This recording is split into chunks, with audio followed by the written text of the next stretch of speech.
કદાચ મેં કોઈની સર્વિંગ લીધો પેન્ટ હાઉસ ત્યાં જ્યારે ઘરનું જતું નહીં અને એ વખતે મને એમ થાય કે હું કંઈ તો લાઇટ હું ભૂલી ગઈ હઈશ. પછી બીજે દિવસે જાઉં તો મને એમ થાય કે કંઈક વસ્તુ ડિલિવરી છે ઘરનું કરતા અને એ લોકોએ પોતે કહેવાય કે 22 કાર્ડની ઉત્પત્તિ કરી હતી અને પછી ધીરે ધીરે એ લોકો આગળ વધતા ગયા. ટેરો કાર્ડની ડેક આપણી પાસે એટલે એવું કહી શકાય કે ત્યાંથી તે કોઈ બહુ જ કચકચ કરતું હોય તેની એટલી નેગેટિવ એનર્જી હોય કે અમે જમ્યા હોઈએ પણ અમને એમ થાય કે હવે અમારા શરીરમાં છેલ્લો દાણો બી રહ્યો નથી, હવે અમારી એનર્જી પતી ગઈ. અને યા તો એવું થઈ શકે એના એલિમેન્ટ હોય છે, એનું આર્કના હોય છે, એની ઇમેજીસ હોય છે અને એની સાથે એ પોઝિટિવ છે કે નેગેટિવ છે એ બધું જ એ બતાવતા હોય છે. એટલે આપણે કહી શકાય કે એકદમ ક્વિક રિઝલ્ટ આવે. ઓકે બેન, તો તમે પોઝિટિવ અને નેગેટિવની વાત કરી. ત્યાં અકસ્માતથી મરી જાય છે યા સડન ડેથ થાય છે, જેમ કે તમે કીધું એમ પ્લેન ક્રેશ છે કે આ બધું. હા, તો એ લોકોને એ પોર્ટલ એના માટે ખુલતું નથી.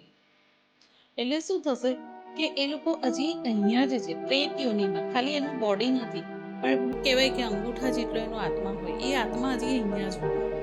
એટલે એ લોકો રાહ જોતા હોય કે કોઈ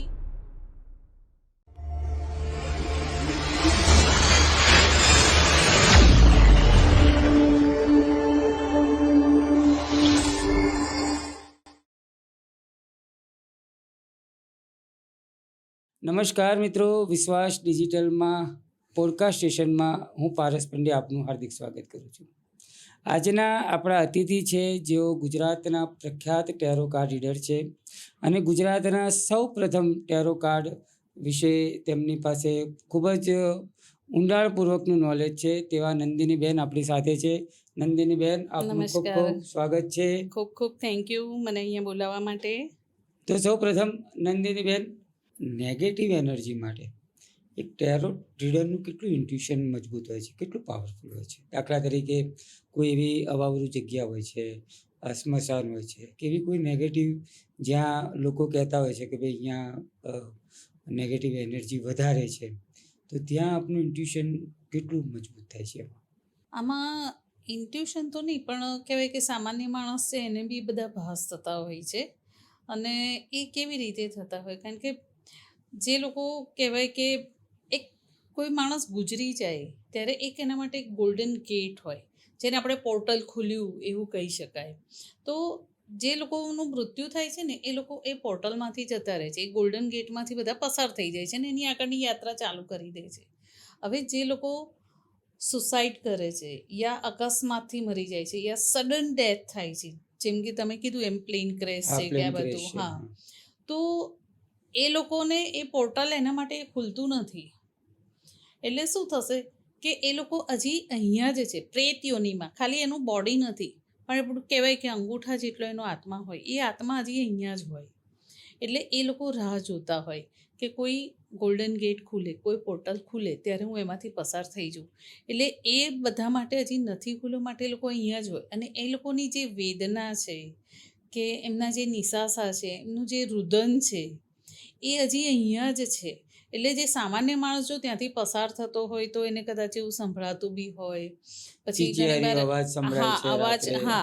અવાજ સંભળાય યા તો એવો ભાસ થાય કે સડન કોઈ અહીંયાથી પસાર થઈ ગયું છે યા કોઈ મને જોઈ રહ્યું છે, યા ઘણાને એવું થાય કે કોઈ મને ટચ કરીને ગયું, જાણે કે કોઈ દુપટ્ટો આમ હલીને અને અડીને ગયો, જુએ તો કશું જ ના હોય પણ એક જાણે કે કોઈ પીછું આવીને જતું રહ્યું. તો આ બધા હા, તો અને તમે જેમ ઇન્ટ્યુશનની વાત કરી તો ઇન્ટ્યુશન બી આપણને 3 ફોર્મમાં આવતી હોય છે. જેમ કે આ લોકો ગુજરી ગયા છે એ લોકોની પાછળ કહેવાય કે ઘણીવાર એમ્બ્યુલન્સમાં, જેમ કે કોઈ બીમાર માણસ હોય ને ત્યારે આ લોકો વધારે ફરતા હોય એની પાછળ. જેમ કે અમુક માણસો બહુ ઢીલા હોય એની પાછળ બી પ્રેત આત્માઓ વધારે ફરતી હોય, કારણ કે એ લોકો વિચારે કે આ એમ્બ્યુલન્સમાં બીમાર છે એ હમણાં ગુજરી જશે તો એના માટે જે ગેટ ખુલશે તો એમાંથી અમે પસાર થઈ જઈશું. સેમ હોસ્પિટલમાં, મેટર્નિટી હોમમાં એ બધી જગ્યાએ આ બધી વસ્તુઓ બહુ જ હોય. એટલે ત્યાંથી જઈને આવો ત્યારે પહેલાં તો આપણી એનર્જી ક્લીન કરી નાખવાની. ઘરે આવીને કહેવાય કે નમકથી તમે નાહી લો, કે તમે એવું કહેવાય એપ્સમ સોલ્ટ આવે છે એનાથી તમે નાહી લો, કે પોતાની એનર્જી ક્લીન કરો. કારણ કે ત્યાં આવા બધા બહુ જ હોય ને ઘણા આપણા જુવાનિયાઓ એવા બી હોય કે એમ્બ્યુલન્સ જતી હોય ને ફાસ્ટ જતી હોય તો એની પાછળ એ લોકો બી ભાગવા લાગે. ના, ભાગવાનું નહીં. કારણ કે એ એમ્બ્યુલન્સમાં એક બીમાર આદમી તો છે પણ આવા બીજા 25-30 પ્રેતાત્માઓ બી હોય કે જે પોર્ટલ ખુલવાની રાહ જોતા હોય. તો એવી રીતે ક્યારેય નહીં કરવાનું. અને જે આપણે તમે કીધું કે ઇન્ટ્યુશન, તો એ પણ એવી રીતે કે ભાઈ તમને સામાન્ય માણસમાં ને અમારામાં બી એવું કશું જ નથી. ઇન્ટ્યુશન દરેક ફોર્મમાં આવી શકે. કારણ કે કુદરતના નિયમો બધા માટે સરખા છે. જેમ કે ગ્રેવિટી બધા માટે છે, સૂર્યનો તાપ બધા માટે છે, એમ ઇન્ટ્યુશન્સ બી બધા માટે છે. હા, એને ડેવલપ કરી શકાય મેડિટેશનથી, પણ 3 ફોર્મમાં કેવી રીતે આવે કે માનો કે આપણે કહીએ કે ક્લેરવોયન્સ. તો ક્લેરવોયન્સ શું છે કે એક તમને વિઝન આખું આવી જાય. તમને એમ દેખાય કે આ વસ્તુ આખી બની ગઈ છે, એને આપણે ક્લેરવોયન્સ કહીએ છીએ. પછી ક્લેર ઓડિયન્સ, કે તમને આખો ઓડિયો આવી જાય, આખો અવાજ આવી જાય કે આ વ્યક્તિ આવું બોલી ગયા. જેમ કે એક એક્ઝામ્પલ આપું કે હું એકવાર બપોરે સૂતી હતી તો મને મારા જેઠાણીનો અવાજ આવ્યો કે નંદી હું આવી ગઈ. એકચ્યુઅલી એ લંડન હતા પણ એ ઇન્ટ્યુશનનું ફોર્મ હતું એ. અને પછી સાંજે 8 વાગે એમનો ફોન આવ્યો કે નંદી હું ઇન્ડિયા આવી ગઈ. તો એક આખો ઓડિયો આવી જાય તમને, બાકી આજુબાજુ કોઈ જ ના હોય. પછી સેમ એવી રીતે આવશે ક્લેશ સેન્ટેન્સીસ. તો તમને એક સેન્સ આવવા લાગશે. તમને ક્યાંય જશો તો કોઈની માનો કે કોઈ ગુજરી ગયું છે ને એ કોઈ સિગારેટ પીતું હતું તો તમને એ જ સિગારેટની સ્મોકની સ્મેલ આવશે. ચિતાની સ્મેલ આવે અમુક હા, જગ્યાએ. યા તમને કોઈ એ પરફ્યુમ નાખતું હોય તો એ જ પરફ્યુમની સ્મેલ આવે. યા તો એ સેન્સીસ, તમારા જે 5 સેન્સીસ છે, જેમ કે તમને કંઈક દેખાઈ ગયું, કંઈ સ્મેલ આવી ગયું, કંઈ ટચ થઈ ગયું, તો એ 5 સેન્સમાંથી કોઈ પણ એક સેન્સ છે એ તમારી બુસ્ટઅપ થતી હોય. અને એ રીતે તમને આવા ઇન્ટ્યુશન્સ આવે ને એ ભાસ થતા હોય.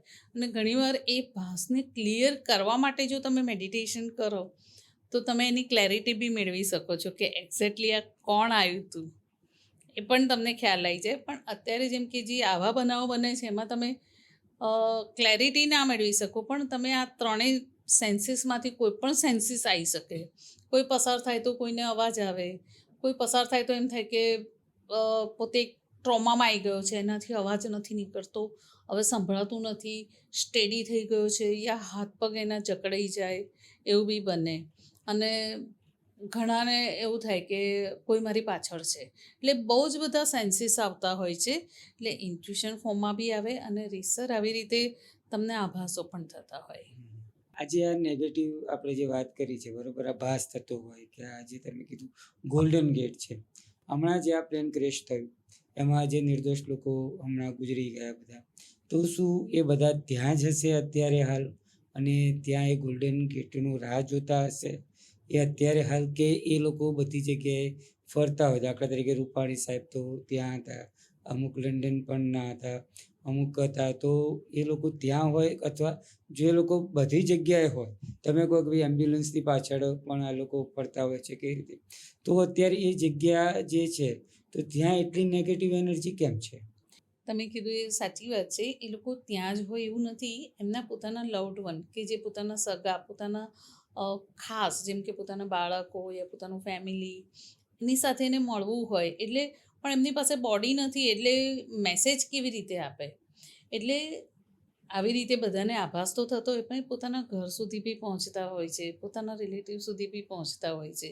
અને બહુ જ સોલિડ રીતે જો એ લોકો મેસેજ આપવા માગતા હોય તો સપના પણ આવતા હોય છે. ને ઘણાને એવું બી થતું હોય છે કે કોઈ રાત્રે એમને ઓઢવાનું ખેંચીને બોલાવી રહ્યું છે યા પગની અંગૂઠી ખેંચી રહ્યું છે.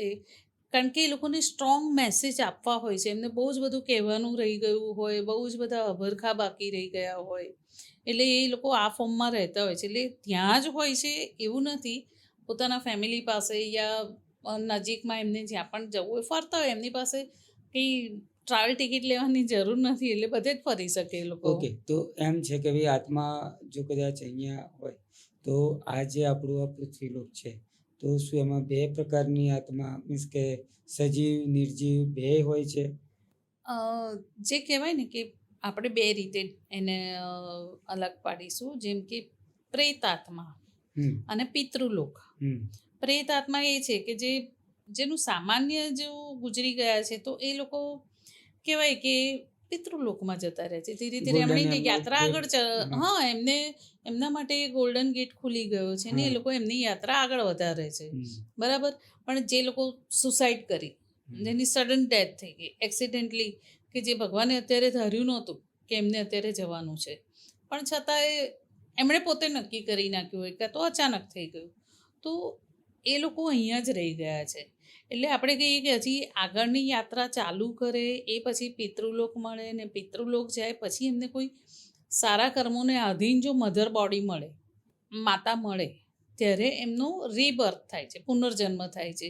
જો પુનર્જન્મ નથી થતો ને હજી પ્રેતયોનીમાં છે, તો આગળની યાત્રા તો સંભવ જ નથી, અને મધર બોડી બી સંભવ નથી. આપણે એમ કહીએ છીએ કે ભાઈ આપણા પિતૃઓ અમુક વખતે એવું બનતું હોય છે કે આપણા ઘરની અંદર અ, આપણા ફાધર દાદાજી ન હોય, એ એમને ઘણો ટાઈમ થઈ ગયો હોય, પોતે ગુજરી ગયા હોય, પણ જ્યારે એક નવું બાળક જન્મ લે તો એનામાં એ લક્ષણો દેખાતા હોય. જેમણે એમને જોયા હોય, જેમને આ જોઈ રહ્યા હોય, એ લોકો એમ કહે કે ભાઈ આ તારા દાદા જેવો છે કે આ છે. તો એ શું હોય છે બેન? એ રીબર્થ હોય છે કે પિતૃઓ આપણા ઘરમાં જ પાછા આવે છે કે એ શું હોય છે બેન? હા, પિતૃઓ આવી શકે છે. અને આપણે કહીએ છીએ ને કે જીન્સ, ડીએનએ, ઘણીવાર આપણે જોઈએ કે અ, બાળક તમે એને પરદાદાને જોયા ના હોય, પણ એ બાળક પરદાદા જેવું હોય, હમ કારણ કે એના દીકરામાંથી, પછી એના દીકરામાંથી, એના દીકરામાંથી જીન્સ કે ડીએનએ જે આપણે કહીએ છીએ, એ તો એક આવવાના જ છે.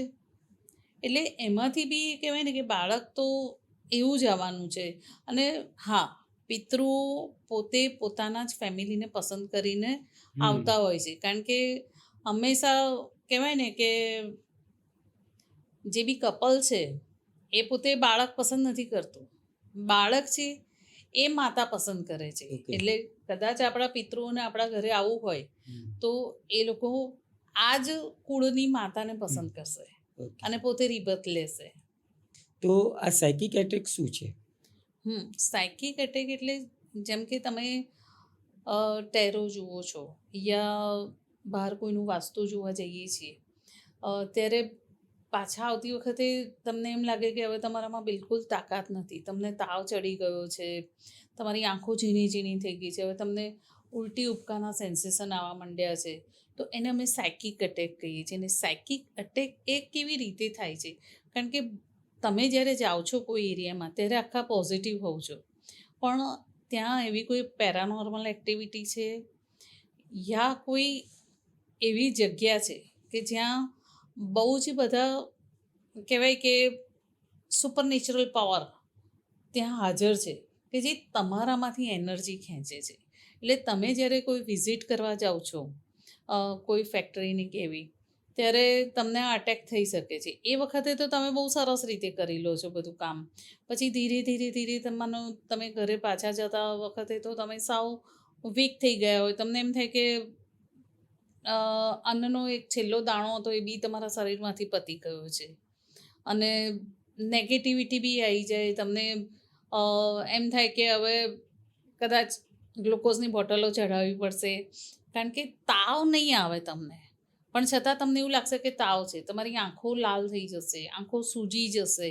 એટલે એવું હોય ત્યારે બહુ જ બધા પ્રોટેક્શન લઈને જવા પડે. પ્રોટેક્શન મીન્સ કે તમારી થર્ડ આઈ બ્લોક કરવી પડે, નાભી બ્લોક કરવી પડે, માથાના વાળ છે એ બધા જ બાંધી દેવા પડે, ફીટ ખુલ્લા નહીં રાખવાના, અને પગમાં આપણે કહીએ કે હનુમાનજી યા ભૈરવનું એ બહુ મજબૂત શસ્ત્ર હોય છે, તો એનું તમે દોરો બી બાંધીને પ્રોટેક્શન લઈ શકો છો. પણ આ જો પ્રોટેક્શન ન લીધા હોય તો તમે અચૂક સાયકિક એટેકમાં ફસાવો છો. આ સાયકિક એટેક બેન કેટલી હદ સુધી માણસને નુકસાન કરતા થાય છે બેન?